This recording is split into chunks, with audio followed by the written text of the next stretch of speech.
My dear students, Bihar paramedical और paramedical matric की विशेष तैयारी के लिए अभी सब्सक्राइब कर लीजिए पीपीआई ट्यूटोरियल के यूट्यूब चैनल को। और डेली लाइव क्लासेस के पीडीएफ नोट्स और टाइम शेड्यूल जानने के लिए टेलीग्राम चैनल ज्वाइन कर लीजिए जिसका नाम है पीपीआई ट्यूटोरियल। सर्च करके भी या डिस्क्रिप्शन बॉक्स में लिंक है, उससे भी ज्वाइन कर सकते हैं। और अगर आपको और विशेष तैयारी करनी है, बेसिक से हार्ड सारे सब्जेक्ट्स को पढ़ना है, सो आप हमारे पेड कोर्स का सब्सक्रिप्शन भी ले सकते हैं। उसके लिए आपको कॉन्टैक्ट नंबर वीडियो में दे दी जाएगी, हमें व्हाट्सएप कीजिए, आपको फिर सब्सक्रिप्शन के सारा डिटेल्स मिल जाएगा।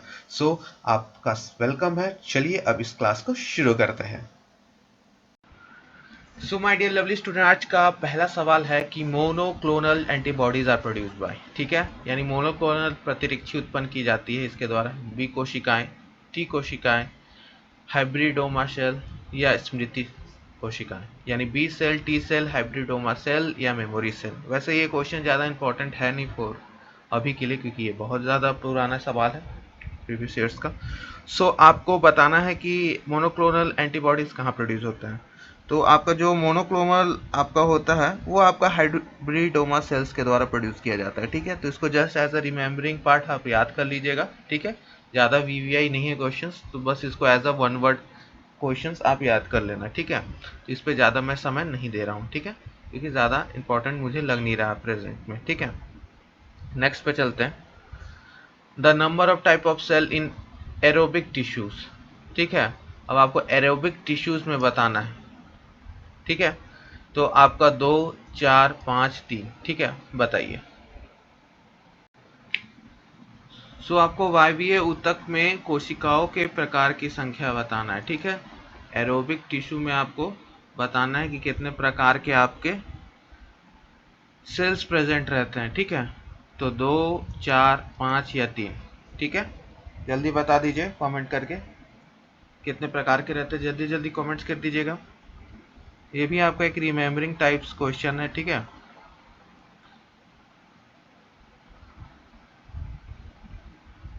तो हाँ, 5 टाइप्स के सेल आपके एरोबिक टिश्यू में होते हैं, ठीक है। एरोबिक यानी आपका प्रेजेंस ऑफ एयर, यानी ऑक्सीजन के प्रेजेंस में आपका जो रिस्पिरेशन होता है, यानी आपका एटीपी रिलीज होता है, ठीक है, वो पार्ट हो गया आपका, ठीक है। अब बहुत अच्छा सवाल आ गया, क्वेश्चन नंबर 3 यानी 13। अदरक है क्या आपका? जड़ है, राइजोम है, ट्यूबर है यानी कंद है, या बल्ब है? जिंजर क्या है? तो बहुत सारा क्वेश्चन आता है इसी से रिलेटेड। कैरेट क्या है? गाजर। फिर आपका पोटैटो, फिर आपका मूली, रेडिश। ये सब भी क्या है आपको होमवर्क में दे रहा हूँ, ठीक है, इस पे आ जाता है क्वेश्चन, ठीक है। रूट, राइजोम, ट्यूबर या बल्ब। तो आपको बताना है जिंजर यानी अदरक है क्या, जड़ है, राइजोम है, कंद है या बल्ब। जल्दी जल्दी आंसर बताइए, जिंजर आखिर है क्या। जिंजर एक आपका राइजोम है, ठीक है। राइजोम क्या होता है आपका?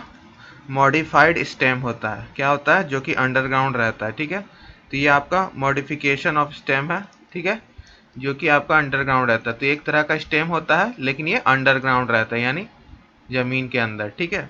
तो इसको हम लोग आपका क्या बोलते हैं? राइजोम, जो कि आपका क्या हो गया, जो कि जस्ट सॉइल में आपका ग्रो होता है, लेकिन ये एक तरह का स्टेम होता है, ठीक है। क्या होता है? स्टेम, ठीक है। तो जिंजर आपका एक राइजोम हो गया। नेक्स्ट क्वेश्चन पे चलें। जिनका जिनका राइजोम था, वेरी गुड। अब आ गया बहुत ही अच्छा क्वेश्चन कर्व साइकिल के ऊपर।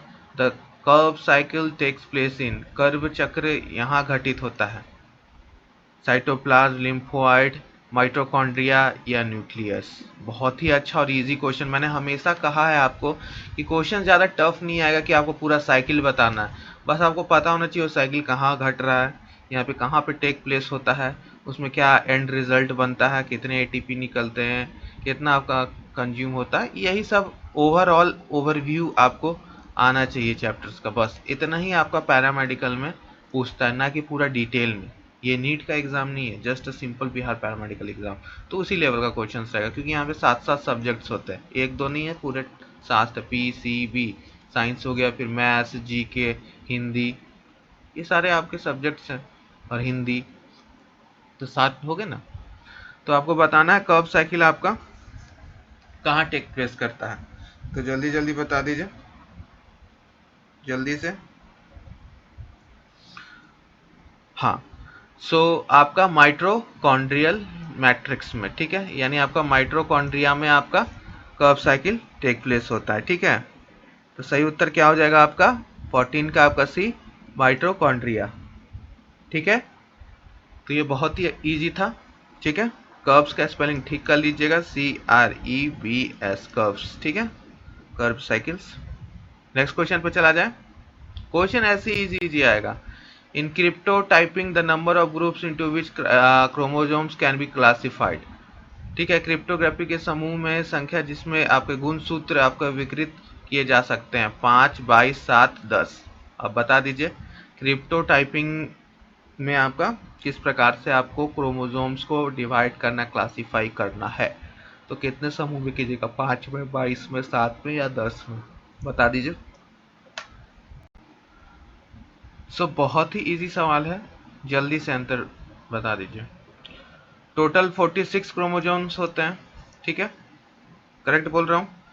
23 पेयर्स होते हैं, जिसमें से आपका 22 कैरियोटाइप्स होते हैं, और जो 23rd वाला होता है यानी XX या XY, वो क्या डिसाइड करता है आपका सेक्स।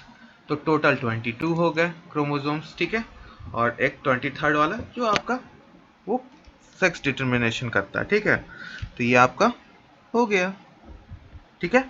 तो आपका 22 हो गया टोटल, सही उत्तर हुआ कि नहीं, जल्दी बता दीजिए। चलिए नेक्स्ट क्वेश्चन पे चलते हैं। Formation of new species is called, new प्रजाति की निर्माण कहलाता है एडेप्टेशन, म्यूटेशन, वेरिएशन या आपका स्पीसीज। तो जल्दी बता दीजिए। अनुकूलन, उत्परिवर्तन, आपका फिर विविधता, फिर प्रजातिकरण, क्या आपका कहलाता है, स्पेशिएशन, ठीक है, प्रजातिकरण, ठीक है। न्यू स्पीसीज का फॉर्मेशन को हम लोग क्या बोलते हैं, formation of new species is called speciation. क्या बोलते हैं फॉर्मेशन ऑफ न्यू स्पीसीज को, जल्दी बता दीजिए, जल्दी जल्दी आंसर दीजिए, अभी आंसर बताएं आपको। यस, स्पेशिएशन, स्पेलिंग बड़ा बड़ा लिख लीजिए, ठीक है। तो आपका ये इवोल्यूशन चैप्टर पे, और इवोल्यूशन बहुत इंपॉर्टेंट है क्लास 12th का, जेनेटिक्स बहुत इंपॉर्टेंट है आपका क्लास 12th का, फिर आपका 11th में plant physiology, biological classification, digestion and absorption, blood and circulation, ये सब इंपॉर्टेंट चैप्टर्स है, अच्छे से कीजिएगा, इसे क्वेश्चन यहीं से आएगा। The petal is a part of, आपका बताना है पेटल किसका पार्ट होता है, जल्दी बता दीजिए। स्टेम, रूट, एपिकल बर्ड या लीफ।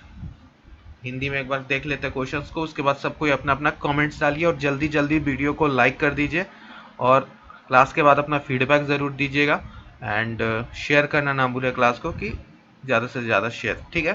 तो एक बार हिंदी में देख लेते हैं, उसके बाद फिर आप लोग कमेंट्स कीजिए।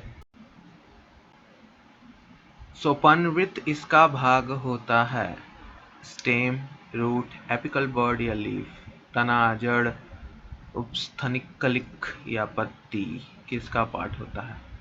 तो जैसे आपका ये जो पेटल हुआ, यानी जैसे रोज का देख लिया हम लोग, तो ये पेटल्स हुआ किसका भाग होता है, जल्दी बता दीजिए।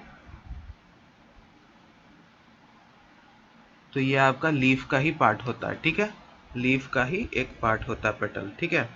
तो इसको हम लोग लीफ का ही एक पार्ट बोलेंगे, पनवृत्त जो आपका रहता है, ठीक है। तो ये आपको डी हो गया। और ये sexual reproduction in flowering plant, यानी आपका प्रजनन वाला पौधों में, आपको ये अच्छे से क्लास 12th में पढ़ना होगा, क्योंकि यहाँ से भी क्वेश्चंस आपके बनेंगे। क्वेश्चन नंबर 18 पे चलते हैं। In the biosynthesis of tryptophan the amino acid function in the repression of recharge is, tryptophan के जैव संश्लेषण में पुनर्भरण में आपका अमीनो अम्ल इस प्रकार कार्य करता है। रिप्रेशर, ऑपरेटर, इनहेंसर, को रिप्रेशर, जल्दी बता दीजिए। इससे जस्ट प्रीवियस ईयर वाले में हम लोगों ने डिस्कस किया था कि एक को रिप्रेशर का काम करता है, यानी को रिप्रेशन, ठीक है। तो आपका ट्राइमेथो फिन में जो आपका अमीनो एसिड का जो फंक्शन होता है रिप्रेशन का, रिचार्ज का, वो आपका को रिप्रेशर होता है, ठीक है। तो इसका 18 का डी हो जाएगा, यानी सह दमन कर, ठीक है। तो आपका D is the correct option. चलिए नेक्स्ट क्वेश्चन पे चलते हैं। अब आ गया कैल्विन साइकिल रिप्रोड्यूस। कैल्विन चक्र आपका आपका जो देता है वादन क्या करता है, केवल एडीपी का, केवल एनएडीपी का, एडीपी प्लस एनएडीपी या एनएडीएच। हम बोले थे बस आपको कि बस ये पूछता है कि क्या बनता है कैल्विन साइकिल वगैरह में, तो आपका एडीपी प्लस एनएडीपी दोनों बनता है, ठीक है। तो इसको याद रख लीजिएगा, कैल्विन साइकिल क्या आपका रिप्रोड्यूस करता है, आपका एडीपी, ठीक है, प्लस एनएडीपी है। तो ये आपका सी ऑप्शन करेक्ट हो गया, ठीक है। तो ये आपका सही उत्तर हो गया, ठीक है। सो ये दोनों साइकिल हमेशा आपको कैल्विन साइकिल, कर्व साइकिल्स, ये सब इंपॉर्टेंट साइकिल्स है, ठीक है। तो ये सब अच्छे से इसको याद रखिएगा, और ज़्यादा इसको डिटेल में साइकिल पूरा याद नहीं करना है, बस यही क्या रिप्रोड्यूस होता है, कितना एटीपी, यही सब आपको याद रखना है बस। बात समझ में आ रही सभी को? चलिए आगे बढ़ते हैं और आखिरी सवाल पे चलते हैं। Which nuclear acid has clover leaf structure. तो ये तो आपको सीधा पता होगा, डीएनए, एमआरएनए, टीआरएनए या आरएनए। क्लोवर लीफ का स्ट्रक्चर किसके जैसा होता है, कुछ इस प्रकार से आपका टीआरएनए का, ठीक है, ट्रांसफरल आरएनए, ठीक है, टीआरएनए का आपका रहता है, ठीक है। ये तो आपको पता ही होगा क्लोवर लीफ। तो इसलिए मैंने कहा बस ऊपर ऊपर आपको पता होना चाहिए, तो फिर आपको सारा कुछ आ जाएगा, ठीक है।